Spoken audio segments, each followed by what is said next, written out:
Chapter 8. My mind brought me back to all the times I used to scrap these Lucrehulks on Braca. That was the one last normal day I had before the Empire found me. You okay? You seem a bit quiet. I'm just lost in thought. Does this bring you back to your time on Braca? Yeah. One of the job assignments I had was to tear down the reactor core. How did that go?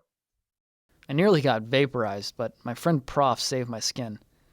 Sometimes I wonder what he would say to me now if he was still alive. He would be proud of you. As am I, and everyone else. Thanks, guys. We should start climbing.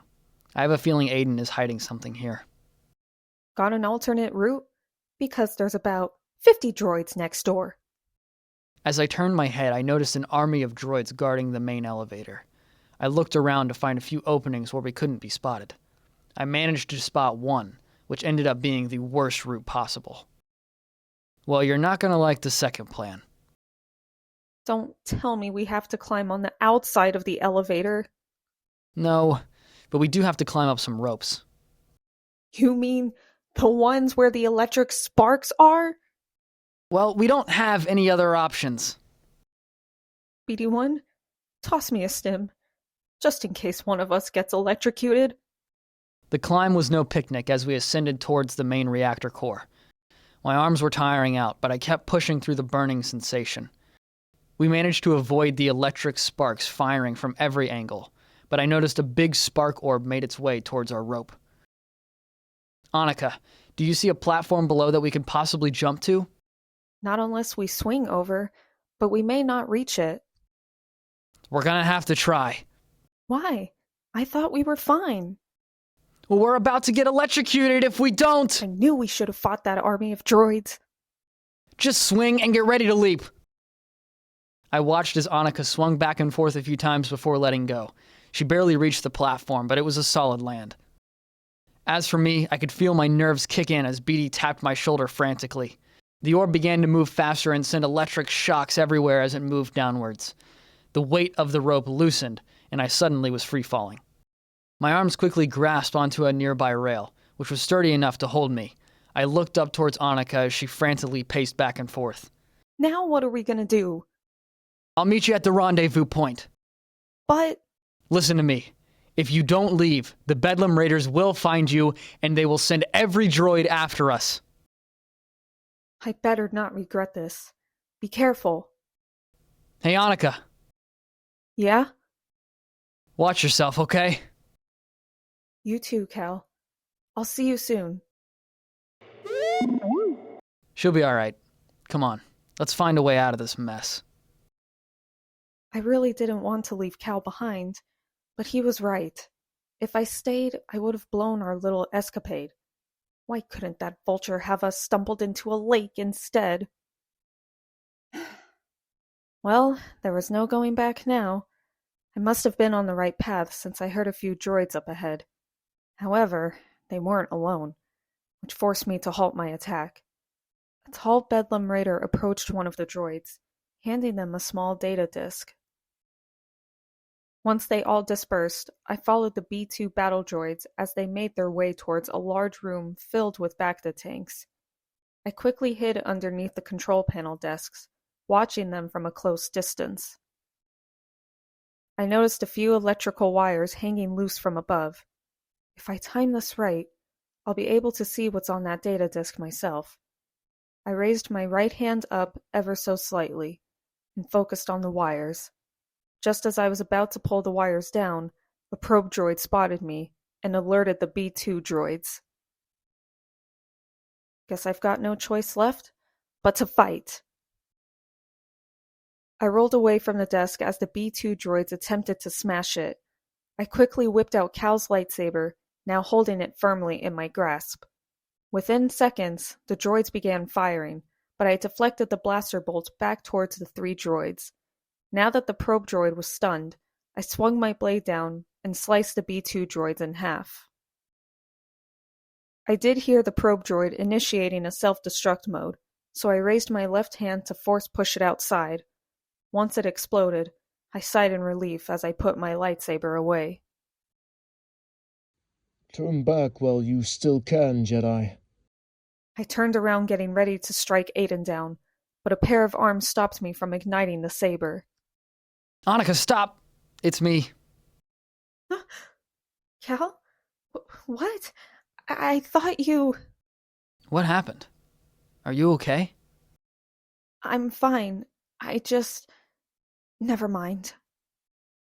You heard something, didn't you? We'll talk about it later. Can BD-1 hack into this panel? There's a data disk inside, and I'm sure it contains something important. BD-1 hopped off Cal's shoulder and plugged his foot into the system. Cal? We are alone, right? Besides the droids you destroyed? Yes. Any Bedlam raiders? I took care of them. Good. Is BD done yet? We need to head back to Pyloon's before... You had your chance. Now you both shall be punished. Please tell me I'm not hallucinating. I hear it now too. But he's not here. Look. I turned my head to see a holo message appear within seconds. Cal and I both listened closely as the message continued. I have a new task for the Bedlam Raiders and any separatist droid that is up for the task. This can't be good. Look below at these prospectors. They claim to have fallen here by accident, but we know what they're doing. Stealing artifacts to sell. The prospectors were now displayed on the holo message, with 2 DT sentry droids holding blasters. They pleaded for mercy as the droids aimed the blasters to their heads.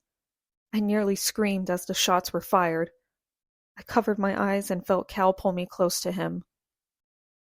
Let this be a reminder to anyone who dares to steal from the Empire. As for my new army, your task is this. Bring Cal Kestis to me alive. I'm sorry you had to see that. Come on, we need to go. I think I know a way out. But you're not gonna like it. Please tell me we're blasting our way out of here. The only way out of here is through the escape pods. Oh, I'm not going in there.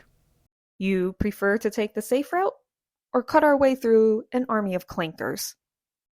You know I hate these things. Maybe there's another way out, or... I gently placed my hand on Cal's cheek to ease his anxiety. He looked at me with pure worry, but I remained calm for his sake. You're not going in alone. I'm right here. Okay? Okay. You owe me for this. After we escaped the Lucrehulk, the trip back to Pyloon's was less hectic. I briefly explained to Grease and Marin what happened since Cal was a bit shaken up from the escape pod.